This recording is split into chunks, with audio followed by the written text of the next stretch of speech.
कति बज्यो 7:30 को अलार्म लगाएको छु उठ्ने बेलामा 6:30 बजे उठ्यो अलार्म चाहिँ 7:30 को हो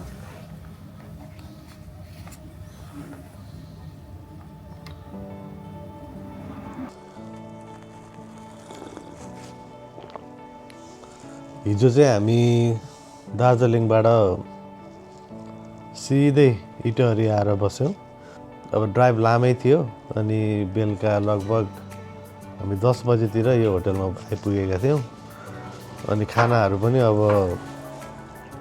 बन्द भइसकेको हुनाले चाहिँ बाहिर स्ट्रिटमा गएर ठेलाहरूमा खाइयो अनि आएर सुत्यौँ अनि भर्खर उठेको अब आज हाम्रो चाहिँ धरान घुम्न जाने कार्यक्रम छ धरान घुमेर अनि हामी बिस्तारै अब भरतपुर फर्किने क्रममा छौँ घण्टाघर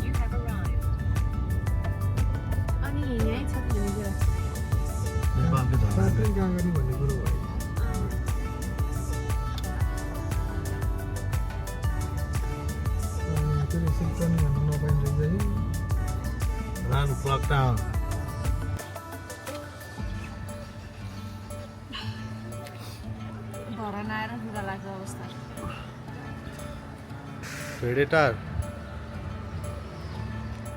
भेडेटारमा आयो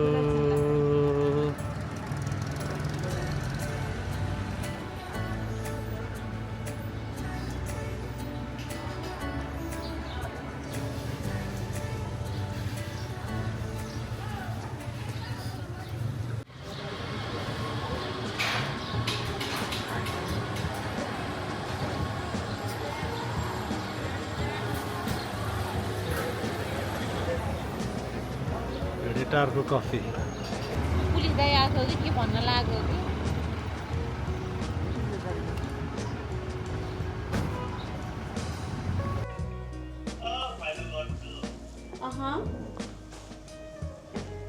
यता फेरि बिहाको हतार भए आउनु पर्यो भन्ने कुरा आइरहेछ बाटोहरू चाहिँ यो इटहरीबाट अगाडि चाहिँ पुरै बन्दै रहेछ यहाँसम्मको बाटो चाहिँ राम्रो छ अनि दार्जिलिङ सहर पनि घुमियो धेरै राम्रो रहेछ अब चाहिँ हामी तयारी गरेर धरान घुम्ने अनि फर्किँदै भरतपुर जाने कार्यक्रम छ अहिले चाहिँ हामी भेडेटार भन्ने ठाउँमा आइपुगेका छौँ के भयो त यो चाहिँ ठ्याक्कै तपाईँको होइन के अरे धनकुटा है छिर्यो त्यहाँ गेटबाट है धरानबाट धनकुटा अहिले छिर्यो बिहान चाहिँ हामी त्यहाँ सावित्री पसल भने होइन सावित्री के अरे होइन सावित्री थुक्पा होइन पसल ल्याएको थियो कि टी सर्टमा तिनीहरू लगाएकोमा सावित्री थुक्पा भन्ने रहेछ त्यहाँनिर यस्तो भिड बिहान बिहान त्यहाँ हामीले थुक्पा र आलु चप खाएर आयो यस्तो मिठो थियो हामीले अहिले यहाँ मुखले बयान गर्न सकिँदैन त्यो खानै पर्छ यहाँ आएर अनि साथीहरू तपाईहरु यदि धरान आउनु भएको छ भने र यदि आउँदै हुनुहुन्छ इन फ्युचरमा तपाईहरु चाहिँ सावित्री थुक्पा पसलको चाहिँ थुक्पा नखाइकिन चाहिँ नजानु होला लास्ट बिजी के बिहान बिहान भनेको लास्ट बिजी त्यो चाहिँ होइन अहिले गुगल म्यापले पनि देखाउँछ हामीले पनि मैले पनि कसरी फाइन्ड आउट गरेको भने टिकटकमा गएर अब धरानको के छ यस्तो स्पेसल भनेर खोज्दाखेरि चाहिँ त्यो पसलको आयो कि एकदमै अनि त्यहाँ वरिपरिको मान्छेहरूलाई पनि यहाँको धरानको स्पेसल के छ भन्दा अरू त्यस्तो त छैन त्यो सावित्री थुक्पामा जानु भनेर भन्नुभयो अनि ल भनेर अनि म्यापमा हानेर गएको आज पनि कडा रहेछ यो चाहिँ दुईटा चाहिँ ड्राई एउटा चाहिँ झोलवाला हजुरहरूले म्यापमा पनि हेर्न सक्नुहुन्छ त्यहाँ गएर अब हजुरहरू पोर्क मन पर्नेलाई पोर्क चिकन भेज तीनटा आइटम छ होइन अनि आलु चप पनि बबाल छ धरानको आलु चप है कस्तो हो मिठो त्यही भएर धरान आएर त्यो पसल जान चाहिँ नछोड्नु होला 20 वर्ष पछाडि म पूर्वी नेपाल फेरि घुम्नलाई आएको हुनाले धेरै कुराहरू नयाँ जस्तो फिल भयो किन भन्दा पहिला एसएलसी दिनभन्दा अगाडि घुमेको अहिले चाहिँ अब बाटोहरू चाहिँ यो इटहरीबाट अगाडि चाहिँ पुरै बन्दै रहेछ।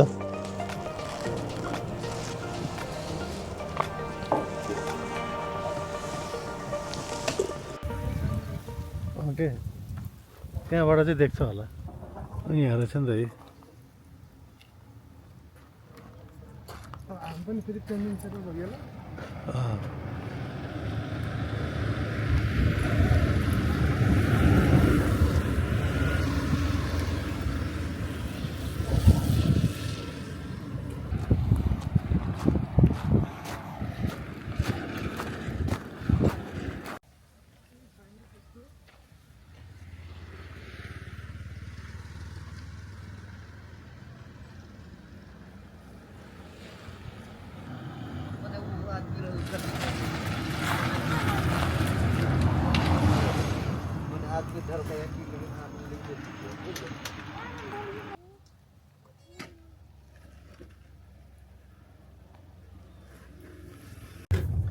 त्यहाँ माथि छ ऊ नदेखि राखे त्यो नेपालको झन्डा हालेर राखेको रहेछ। हामी उताबाट आउँदा फेरि देखिनु पर्ने थियो, हामी कफी खोज्दै हिँड्यौँ। कफी खोज्दै तल तल माथि छुट्यायो के।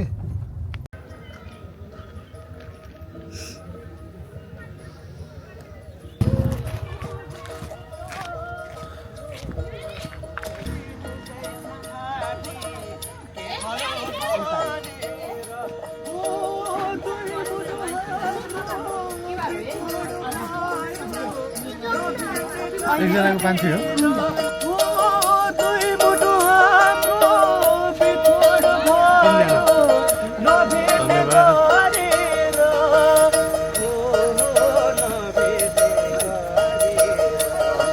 खिच्छु है।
खाएको चिनीले काम गरेर हाम्रो खतरादेखि हेरेकै घाम उता रहेछ। कोसी पुल खतरा देखियो, भ्यू त छाया पऱ्यो नि। फर्केर हामी आज अब कोसी ब्यारेज आइपुग्यौँ। आज हामी डाइरेक्ट अब एकैचोटि खाना खान रोकेर एकैचोटि भरतपुर आज आज हाम्रो लामै ड्राइभ हुन्छ। आज यो टुर इन गर्ने निर्णय गऱ्यौँ। समुद्र भनेको यही हो नेपालको समुद्रै जस्तो छ कि यो त गहिरो छैन अँ फैलिएको छ कि यो बाढीले अँ। हेर्नु यतापट्टि कति ठुलो ढल। अँ। अब हामी आजबाट यो भिडियो पनि अन्त्य गर्दैछौँ किन भन्दा अगाडि सबै आउँदाखेरि हामीले खिचिभएको सबै खिचिभइसक्यौँ। अब यो हाम्रो यो भ्लग सिरिज हामी यहीँबाट अन्त्य गर्छौँ किन भन्दा उता घर पुग्दाखेरि राति हुन्छ। यति भन्दै हाम्रो यो यात्रालाई चाहिँ एकदम सुमधुर सजिलो बनाइदिनु भएकोमा हाम्रो पाइलटलाई धेरै धेरै धन्यवाद दिन्छौँ दाजुलाई। कुलदीप तामाङ दाजुलाई हृदयदेखि धेरै धन्यवाद। हामी तिनजनै घुमेको हो। धरान नगएको 21 वर्ष, मेरो पनि लगभग 20-21 वर्ष नै हो, त्यति नै ग्याप भएको थियो। हामी तिनजना नै घुम्यौँ अनि रमाइलो पनि गरियो। हामीले अब जे जति गऱ्यौँ जे जति क्याप्चर गरेको छौँ त्यो चाहिँ सबै भिडियोमा आउँछ। ल गाइस अब धेरै नबोलिकन तपाईँहरूलाई बोर नबनाइकन हामी चाहिँ यो भिडियो यही अन्त्य गर्न चाहन्छौँ। सब्सक्राइब गर्न मन छ भने चाहिँ गरिदिनु होला, अझै गर्नु भएको छैन भने। यति भन्दै अहिलेलाई चाहिँ नमस्कार।